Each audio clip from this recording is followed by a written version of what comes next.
Kemudian bahwa Islam itu belum sempurna dan tidak akan sempurna. Ini pernyataan beliau. Pernyataan lagi bahwa Siti Khadijah itu pengikut Kristen gitu. Nah, karena itu maka dalam hal ini Siti Khadijah itu kemungkinan tidak menolak poligami gara-gara kekristenan. Bahkan Martin Luther mengatakan ada orang yang mau poligami terus dia katakan saya tidak bisa melarangnya karena di dalam Alkitab pun tidak ada larangan itu. Umar bin Khattab itu kayak Hitler yang mengusir Yahudi. Maka Adam itu adalah Muslim bertauhid, Aristoteles Muslim bertauhid, Siddhartha Gautama Muslim bertauhid, Isa Al-Masih itu Muslim bertauhid. Maksudnya dia memuja satu Tuhan bagaimanapun wujudnya. Sejahtera dalam kasih Tuhan kita Yesus Kristus. Kami selalu ingin menanyakan kabar saudara. Bagaimana kabar saudara saat ini? Doa kami saudara tetap selalu dalam keadaan sehat dan diberkati oleh Tuhan. Saudara-saudara, telah beredar atau viral saat ini bagaimana sekelompok orang atau beberapa kelompok masyarakat ingin menggugat Buya Sakur. Saudara-saudara, ada 14 poin yang mereka ingin gugat. Artinya mereka tidak setuju. Salah satunya yang saya pelajari adalah mereka tidak mengakui tentang surga dan neraka itu tidak masuk akal. Saudara, dalam kekristenan surga dan neraka itu masuk akal, dan surga dan neraka itu sangat jelas bahwa setiap orang yang percaya kepada Yesus Kristus sebagai Tuhan pasti masuk dalam kerajaan surga dan melakukan tentunya kebenaran firman-Nya. Dan orang yang tidak percaya kepada Yesus dan pasti tidak akan melakukan kebenaran firman-Nya, pasti ada neraka. Saudara-saudara, itulah sebabnya mengapa Tuhan Yesus selalu berkata kepada kita untuk selalu bertobat, karena ada upah bagi orang yang bertobat dan berbalik kepada Dia, dan ada penghukuman bagi orang yang tidak mau bertobat, orang yang tidak mau percaya kepada Dia, orang yang menolak Dia. Ada penghukuman namanya neraka. Saudara-saudara, dalam Alkitab telah menjelaskan sejelas-jelasnya tentang apa itu surga, apa itu neraka, siapa orang yang ada di surga dan siapa orang yang akan ada di neraka. Semuanya sangat jelas dan sangatlah masuk akal. Kali ini kita akan membahas tentang 14 poin kontroversial yang dipaparkan oleh Buya mengenai iman atau mengenai hal-hal yang berkaitan dengan iman agama itu.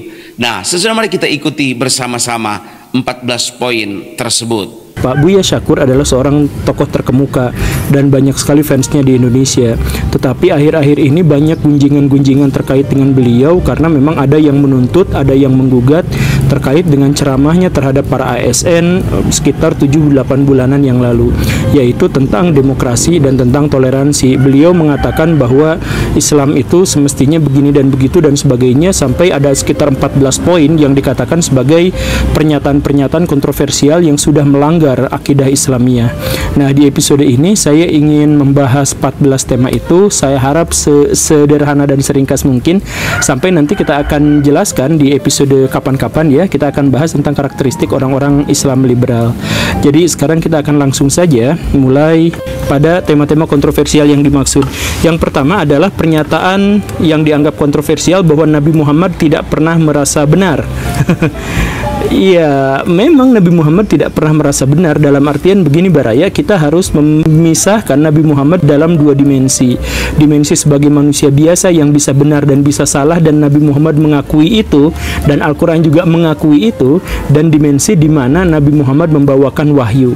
Sebagai Nabi, maka beliau dikatakan tidak salah, dalam artian sejauh yang dipahami kalangan beragama orang-orang Islam, maka Nabi Muhammad tidak melakukan kesalahan atau tidak menyampaikan hal yang salah kalau itu adalah wahyu, dan diklaim kebenarannya bahwa ini adalah pasti benar. Monopoli kebenarannya di situ ada.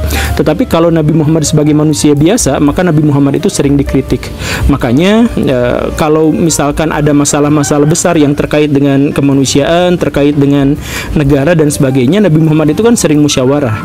Nah, kenapa sering musyawarah? Kalau beliau benar-benar mengklaim kebenaran, nggak usah ada musyawarah juga kan. Dan para sahabat pada waktu itu pun biasanya adalah kalau dalam sebuah musyawarah, setelah Nabi Muhammad berpendapat, para sahabat akan mengatakan, ya Rasul, ini pernyataan pribadi atau wahyu. Kalau dikatakan ini adalah pernyataan pribadi, itu bisa berdebat hebat di situ, apalagi Umar. Jadi di situ menunjukkan bahwa Nabi Muhammad memang tidak menyatakan diri sebagai pihak yang benar, manusia yang benar, kalau beliau adalah sebagai manusia biasa. Tetapi sebagai utusan Tuhan, maka ya tentu saja itu harus diklaim sebagai sebuah kebenaran.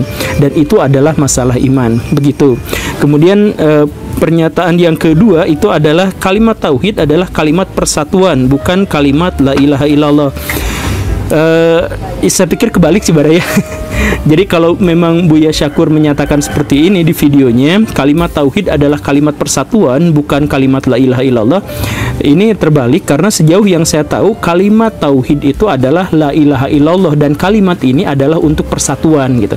Jadi memang ini adalah kalimat persatuan, tapi itu adalah salah satu fungsi dari salah satu fungsi sosial dan politik dari kalimat la ilaha illallah. Begitu. Makanya maksudnya begini, di Madinah itu kan dulu ada orang Yahudi, ada orang Kristen, dan biasanya ada perdebatan di situ. Nah, kalau ada perdebatan, biasanya Nabi Muhammad akan ngomong seperti ini. Setelah berdebat panjang, oke lah, berdebat panjangnya usai. Yang paling penting setidaknya kita bersepakat bahwa Tuhan itu Esa. Begitu. Jadi setidaknya saya menemukan ada beberapa ayat di dalam Al-Quran yang ceritanya seperti itu. Ada perdebatan, kemudian perdebatan itu nggak selesai-selesai, kemudian Nabi Muhammad akhirnya ngomong, ya sudahlah, daripada berdebat terus, setidaknya kita percaya bahwa Tuhan itu Esa. Begitu. Tapi kan orang-orang Kristen datang, kami percaya Tuhan itu Esa, tapi Esa dalam 3 pribadi. Ya gak apa-apa, yang penting kita percaya pada satu Tuhan. Jadi maksudnya dalam masalah muamalah, dalam masalah bernegara dan sebagainya, kita cari hal-hal yang sepakat. Nah, maka dalam hal ini kalimat la ilaha illallah itu dianggap sebagai kalimat pemersatu. Begitu. Kemudian ada yang menarik di poin ketiga, bahwa kalimat la ilaha illallah jadi kunci surga itu tidak masuk akal menurut Buya Syakur.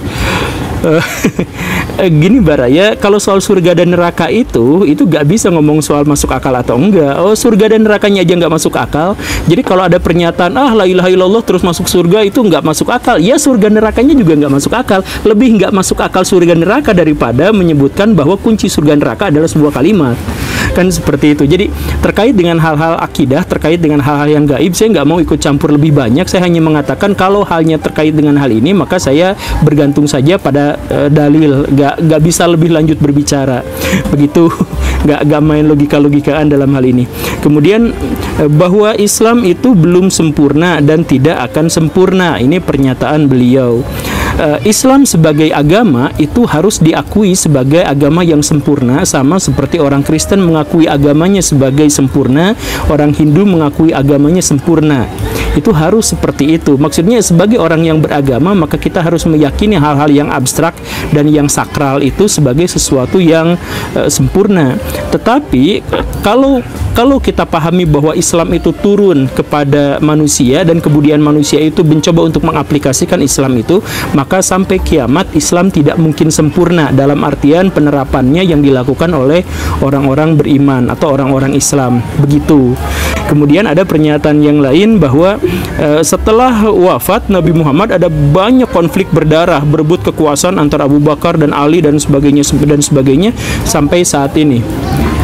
Itu pernyataan yang dianggap kontroversial. Saya pikir nggak usah kontroversial karena itu benar. Karena maksudnya seluruh kitab sejarah, baik itu kitab sejarah yang sifatnya adalah sirah maupun kitab sejarah yang namanya tarikh, itu semuanya sama-sama menceritakan hal yang sama, bahwa setelah Nabi Muhammad meninggal ada pertumpahan darah yang dilakukan oleh para sahabat. Begitu. Nah, jadi jadi yang harus kita pahami terkait dengan hal ini adalah bahwa kejadian hal itu sudah terjadi. Maka yang harus kita lakukan sekarang adalah memperbaikinya. Dengan cara apa? Kita lihat kondisi di mana Nabi hidup, bukan interpretasi agama setelah beliau wafat. Begitu. Kemudian pernyataan lagi bahwa Siti Khadijah itu pengikut Kristen dengan bukti bahwa pertama tidak mau dimadu, kemudian yang kedua konsultasi ke pendeta Nasrani. Ya seperti itu ya. Apakah ini bermasalah? Saya ingin jelaskan seperti ini Baraya. Pertama, dalil-dalil atau hadis-hadis terkait dengan kehidupan Nabi Muhammad itu adalah dalil yang sangat jelas, sangat banyak, sangat memadai. Yang sahih saja jumlahnya puluhan ribu. Begitu.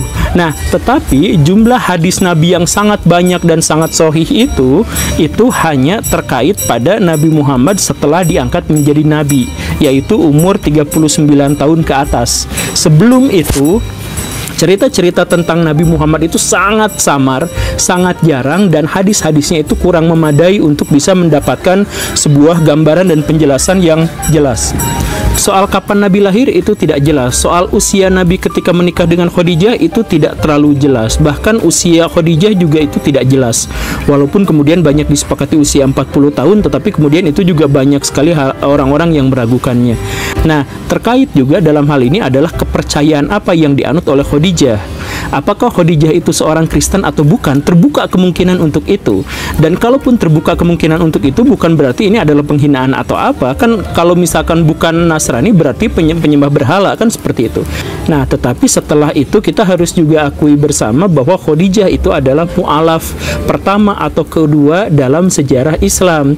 Jadi walaupun mungkin saja latar belakangnya Kristen atau latar belakangnya penyembah berhala, tetapi setelah menikah dan kemudian Nabi Muhammad mengklaim, mengakui, mendeklarasikan, memproklamirkan bahwa dirinya adalah Rasul, maka Khadijah adalah istri yang mengakui bahwa Nabi Muhammad itu adalah Rasul, utusan Tuhan.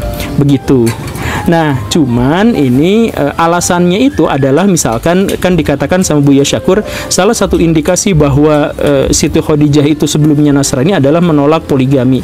Nah, ini saya pikir kurang tepat. Karena apa? Karena begini Baraya, sekali lagi seperti yang sering saya sampaikan, di mana-mana kalau kita mau mengenali satu konteks sejarah tertentu, kita harus lihat nafas zamannya. Penjarahan setelah peperangan itu di zaman sekarang itu melanggar HAM, tapi itu adalah hal yang normal di masa lampau. Perbudakan itu hal yang normal di masa lampau dan dilakukan di seluruh dunia, hampir tanpa kecuali. Kemudian misalkan pernikahan di bawah umur, itu dilakukan di seluruh dunia tanpa kecuali. Termasuk juga poligami, baik itu yang poliandri maupun poligini, itu dilakukan oleh orang di seluruh dunia sama seperti monogami.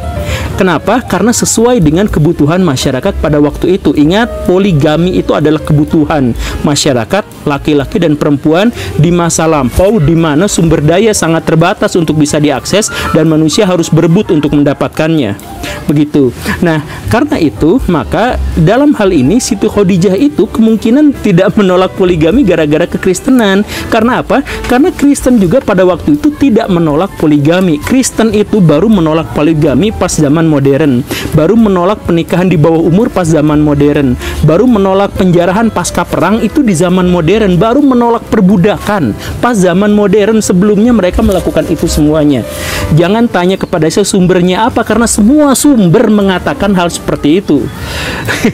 Begitu ya. Nah, jadi gini, di perjanjian lama itu poligami itu dibolehkan. Di perjanjian baru tidak ada data, tidak ada dalil eksplisit boleh tidaknya poligami itu. Makanya orang-orang Kristen ada yang monogami, ada yang poligami, itu sesuai kebutuhan masyarakat itu, sesuai budayanya. Bahkan Martin Luther mengatakan ada orang yang mau poligami terus dia katakan saya tidak bisa melarangnya karena di dalam Alkitab pun tidak ada larangan itu. Martin Luther adalah orang yang radikal dalam artian berusaha sekuat tenaga untuk mengembalikan semuanya itu kepada Alkitab. Dia tidak menerima sumber-sumber Kristen lain selain Alkitab, kan seperti itu. Nah, dia katakan di dalam Alkitab tidak ada larangan untuk itu. Ya ada sih larangan-larangan tapi yang interpretatif gitu, yang implisit gitu, yang tidak yang samar-samar, yang tidak jelas itu ada, tetapi yang eksplisit itu tidak ada. Maka orang-orang Kristen di Arab itu banyak juga yang poligami pada waktu itu, sehingga kalau Khadijah itu dianggap sebagai Kristen sebelumnya itu mungkin, tetapi kalau alasannya adalah dia menolak dia Kristen, salah satu indikasinya adalah dia menolak poligami, itu adalah sesuatu yang menurut saya keliru. Begitu, saya mohon maaf ya Pak Buya Syakur. Lanjut ya. Umar bin Khattab itu kayak Hitler yang mengusir Yahudi. Ya beda lah Baraya. Ada kesamaan di antara mereka, ada kesamaan antara Umar dengan Hitler itu banyak. Kesamaan adalah bahwa mereka sama-sama punya dua kaki, sama-sama dua mata, sama-sama manusia, sama-sama punya ayah dan ibu dan sebagainya. Ya banyak. Jadi kalau disebutkan bahwa Umar mirip Hitler, ya banyak kemiripan di antara mereka. Tapi kalimat yang lebih tepat sebenarnya adalah Hitler mirip Umar karena Umar lahir lebih dulu. Begitu. Tapi kalau misalkan Hitler mirip Umar mirip Hitler karena mengusir orang-orang Yahudi, maka ini kurang tepat. Alasan yang pertama adalah secara historis itu terbalik. Umar bin Khattab mengusir tapi yang sebenarnya terjadi itu adalah memindahkan. Jadi Umar memindahkan orang-orang Yahudi dan Nasrani dari dua tempat suci ke tempat yang lain dan diberikan rumah, diberi bekal dan diberi kompensasi hal-hal yang sewajarnya. Begitu. Sedangkan orang-orang Yahudi di bawah Hitler itu bukan diusir, tapi ditangkap, kemudian disuruh kerja paksa dan dibunuh dengan kejam. Itu kan cara berbeda, diusir sama ditangkap, dipekerjakan, itu beda cerita. Kemudian pernyataan kontroversial berikutnya itu adalah bahwa Nabi Muhammad tidak membawa ajaran agama baru, tapi sekte dari Kristen. Ada teori yang cukup terkemuka di kalangan orientalis dan islamisis bahwa Nabi Muhammad itu adalah bukan pembawa ajaran agama Islam, tetapi merupakan sekte Yahudi Arab.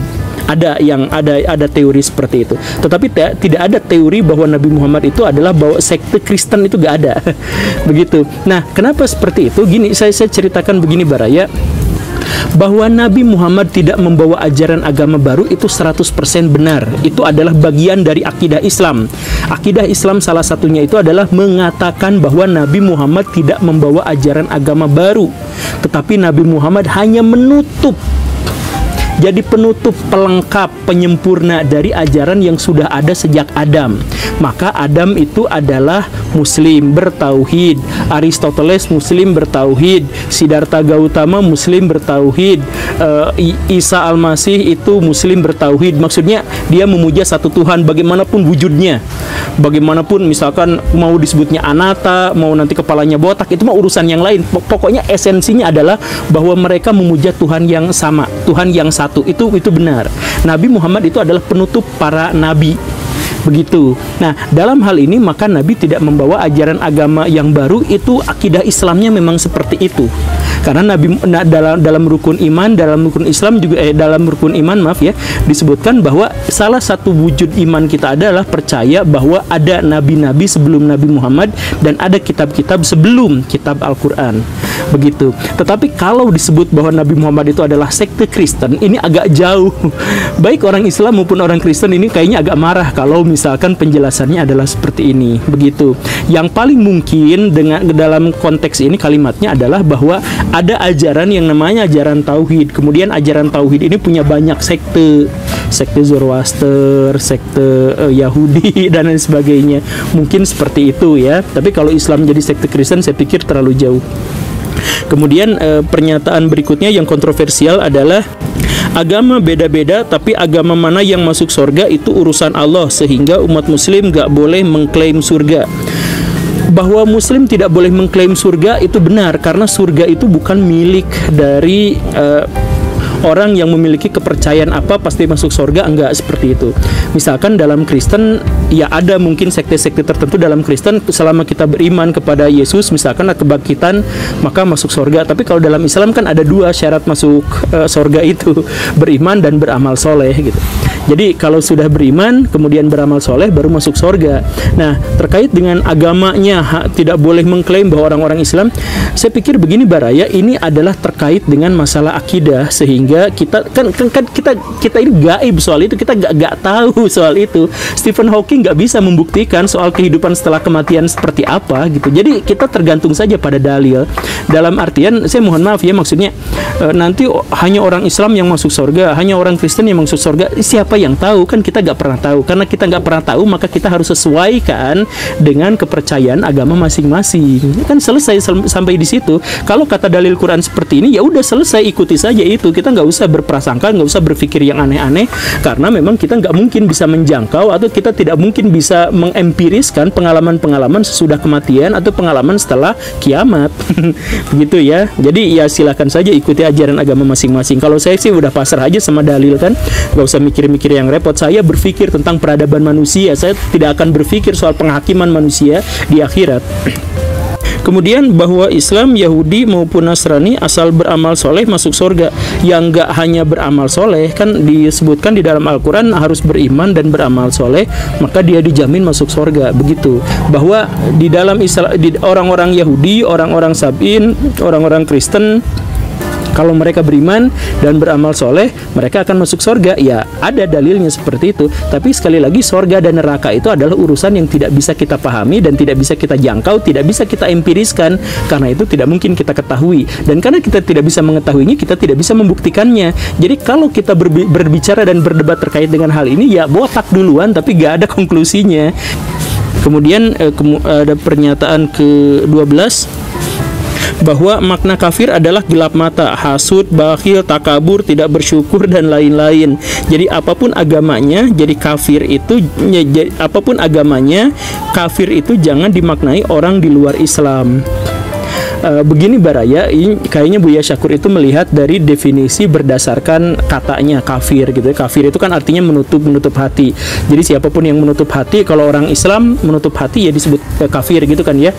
Nah, tapi sebenarnya dalam kajian filsafat bahasa itu maksud itu tidak harus sesuai dengan asal katanya. Jadi misalkan beginilah, polisi menanggulangi kerusuhan mahasiswa dengan cara menyemprotkan gas air mata, misalkan seperti itu. Menanggulangi itu kata dasarnya itu kan tanggul. Menanggulangi itu membuat tanggul di situ biar ini. Tapi kan nggak usah polisi itu datang membawa tanggul gitu untuk melerai mahasiswa yang ribut. Masa tanggul dibawa-bawa kan enggak. Maksudnya dengan cara apapun. Jadi tanggul di situ kemudian pindah ke menanggulangi itu, walaupun asal katanya dari tanggul, tidak berarti tanggulnya dibawa. Demikian pun dengan kata kafir. Kata kafir itu sudah ada definisi, dan definisi itu masuk dalam kaidah-kaidah yang sudah sesuai syariat. Begitu. Nah, tidak harus diambil dari bahasa aslinya itu. Kalau bahasa aslinya kan kafir jadi cover, tutup buku, menutup. Ya bahasa Inggris cover itu kan artinya kafir, menutup buku. Ya kan bisa juga jadi buku, tapi kan maksudnya bukan seperti itu, bukan diambil dari asal katanya, tapi definisi yang lebih umum lagi. Begitu. Kemudian pernyataan terakhir yang kontroversial itu adalah bahwa ada gambar Yesus di dalam Ka'bah yang dilindungi oleh Nabi Muhammad. Saya sejujurnya saya mohon maaf, saya belum bisa mengakses dari mana sumbernya Buya Syakur ini. Yang saya tahu di dalam Bukhari memang ada di dalam Ka'bah itu dulu lukisan Ibrahim lagi main panah-panahan gitu. Tapi dihapus sama Nabi Muhammad itu, begitu. Sedangkan lukisan Yesus saya tidak mengetahui bahwa memang ada seperti itu. Jadi saya mohon maaf karena tidak bisa memverifikasi itu. Tapi kalaupun memang ternyata di dalamnya ada gambar Yesus, maka saya ingin menjelaskan begini Baraya, bahwa Nabi Muhammad itu sangat-sangat menghormati orang-orang Kristen. Misalkan Nabi Muhammad mempersilahkan orang Kristen untuk beribadah di Masjid Nabawi. Kebaktian di Masjid Nabawi itu Nabi Muhammad yang mempersilahkan. Orang Kristennya nolak, Nabi Muhammad yang menyuruhnya di situ gitu. Karena di tempat luar kotor-kotor, mau menyembah Tuhan kok di luar, ini di dalam aja, di dalam masjid biar enak gitu, kata-kata Nabi Muhammad kurang lebih seperti itu. Begitu. Bahkan orang-orang Yahudi benci sama Nabi Muhammad itu kan gara-gara orang Kristen. Jadi kalau Baraya lihat sejarahnya, sejarah kebencian orang Yahudi terhadap Nabi Muhammad itu ceritanya sebenarnya ringkas. Jadi waktu Nabi Muhammad pindah ke Madinah itu kan di masjid di Madinah itu banyak sekali orang-orang Yahudi, dan orang-orang Yahudi itu sangat tertarik pada Nabi Muhammad karena ajarannya mirip sekali dengan Yahudi. Pernah kita bahas di beberapa episode bahwa ajaran Islam itu secara syariat itu mirip dengan ajaran Yahudi. Halal haramnya, kemudian tata cara ibadah dan sebagainya itu mirip. Maka orang-orang Yahudi itu tertarik dan kemudian dekat, akrab sekali dengan Nabi Muhammad. Sampai suatu kali ada obrolan celetukan di antara Nabi Muhammad dan orang-orang Yahudi. Kata orang Yahudi, saya tuh kesel sama orang-orang Kristen, mereka tuh ngapain sih percaya sama orang palsu, sama utusan Tuhan palsu. Siapa yang dimaksud itu? Itu Isa Al-Masih. Kok dia disebut orang soleh, dia itu penipu kan gitu, kata orang-orang Yahudi. Maka kata Nabi Muhammad, yang nggak gitu juga Baraya, Yesus itu adalah orang baik. Orang baik gimana? Dia itu menyalahi hukum-hukum Taurat. Ya kata Nabi Muhammad, selama itu diperlukan dan karena Yesus sendiri adalah mendapatkan wahyu dari Tuhan, ya mungkin saja memang ada ayat-ayat yang disesuaikan dengan kebutuhan pada waktu itu. Nah, disitulah kemudian orang-orang Yahudi mulai nyindir, mulai ngejelek-jelekin, mulai semakin lama semakin besar.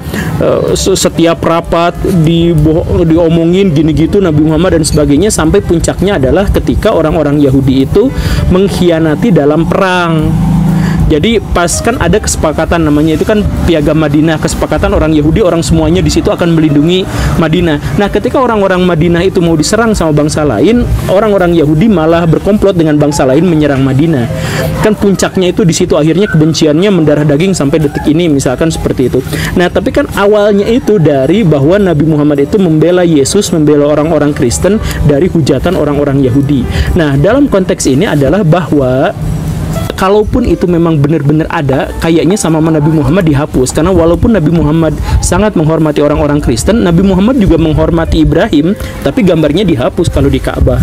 Kan begitu. Tapi sekali lagi itu adalah pikiran saya pribadi, maksudnya saya tidak menggunakan referensi karena saya tidak menemukan referensi Buya Syakur bahwa di dalam Ka'bah dulu ada gambar Yesus.